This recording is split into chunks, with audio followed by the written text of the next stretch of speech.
Ouais. Alors Lise, qui est présente ici tous les matins, nous offre 3 petites destinations autour d'un même thème. Et ce matin, il s'agit de 3 balades fluviales en France. Pardon.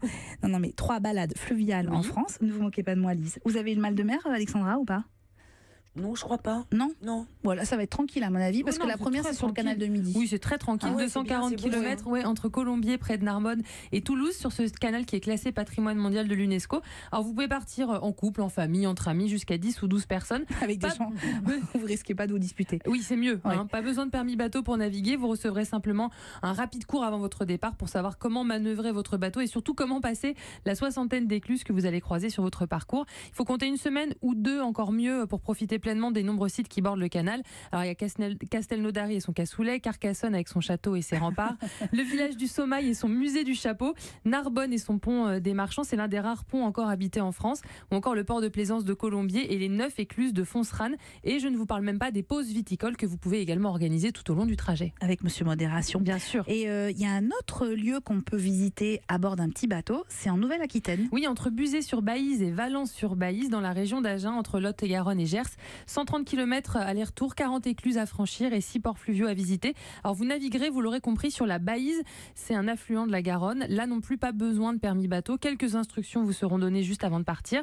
La croisière fluviale vous permettra de découvrir Buzet, réputé pour ses vins, Viane et sa bastide fortifiée, Barbaste et son magnifique moulin, il y a Nérac et son très beau port fluvial, Montcrabeau qui est la capitale mondiale des menteurs. J'ai découvert ça hier. Il y a un festival des menteurs. Chaque année est élu le meilleur menteur, c'est début août. Condom et ses distilleries d'Armagnac. Vous allez dire que je suis obsédée, mais avec modération toujours. Flaran et son abbaye cistercienne fondée en 1151. Et enfin, Valence-sur-Baïse et sa bastide du XIIIe siècle. J'aime bien ce parcours. C'est bien, hein? Ah ouais. Ça vous tenterait une petite balade sur les canaux, Alexandra à l'évêque? J'en parle avec des amis depuis très longtemps. On va finir par le. Ouais, puis pas par besoin le de faire, permis. Voilà. Oui, je crois que ça se fait assez facilement. Ouais. Ouais. Marion, ça vous brancherait une petite balade sur les ça a canaux? l'air sympa. Voilà. Eh bien, il y en a un qui a essayé, figurez-vous, c'est Loïc Ballet. Alors Loïc, il était chroniqueur dans l'émission au début du mois d'août, tous les jours dans le studio, et il a continué sa petite balade en France, et il est allé du côté de Dijon sur les canaux de Bourgogne, et grâce au Canalou, qui est une entreprise familiale spécialisée en location de bateaux sans permis, eh bien, il s'est offert et nous offre sa petite balade tranquillou. Oh mon bateau.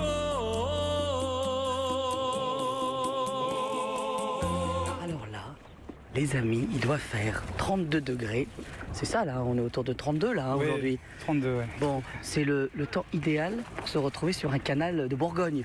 Tout à fait, ouais, d'être à la barre d'un bateau et de profiter de la petite brise qui vient caresser le visage. Alors là, quand même, on ne s'en rend pas compte, mais la Bourgogne est, si j'ai bien compris, un carrefour en fait, non? En termes de voies fluviales. Oui, tout à fait. La Bourgogne, c'est vraiment un carrefour. C'est d'ailleurs là où il y a le plus grand réseau. Il faut savoir qu'en France, il y a 8500 km de voies d'eau navigables et presque la moitié se trouve en Bourgogne. Ah oui, quand même. Alors là, en Bourgogne, on a le canal de Bourgogne, forcément, qu'on connaît tous. Oui, là on est actuellement sur le canal du Centre. Vous avez également la Saône, la Seille, le canal de Roanne à Digoin, le canal latéral à la Loire, le canal du Nivernais, et j'en oubliais probablement.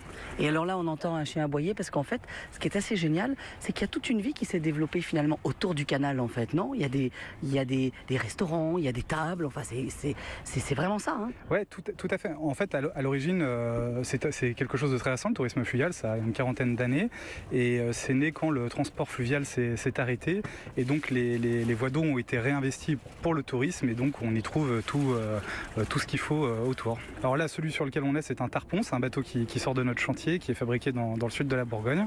Ah oui, quand même, parce que là, la cocorico, parce qu'en Bourgogne, vous fabriquez vos bateaux à Digoin, c'est ça? Oui, tout à fait. On a un chantier naval à Digoin, dans le centre des terres, ce qui est peu fréquent. Mais oui, on est loin de la mer. Hein. Tout à fait, mais c'est aussi notre particularité, puisqu'on fait vraiment des bateaux qui sont purement adaptés à un usage fluvial.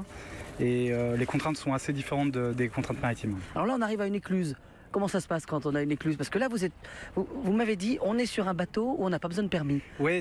Donc moi, je ne sais pas faire fonctionner une écluse. En fait, on n'a pas besoin de permis parce que le jour du départ, on va vous faire une formation et on va vous délivrer un permis provisoire. Il y a différents types d'écluses. Il y a des écluses automatiques où c'est très simple. Effectivement, il faut tirer sur une corde ou appuyer sur un bouton. Et puis, il y a des écluses manuelles où il faut un peu mouliner avec les bras. Ah oui, c'est physique en fait. C'est physique dans certains endroits, notamment le Lot, la Charente. Là, on passe sous un pont, il faut se baisser. C'est normal? Oui, il faut faut faire très attention parce que si on regarde pas devant soi, il faut faire attention aussi au parasol parce que souvent ils se retrouvent dans les canaux. Donc là, ça va être ma première écluse. Faut que je fasse un vœu alors.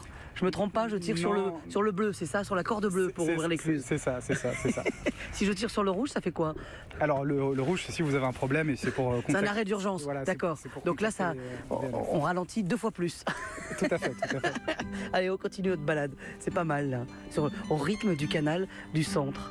On a perdu Loïc. Voilà. Il est parti comme une petite sur l'eau.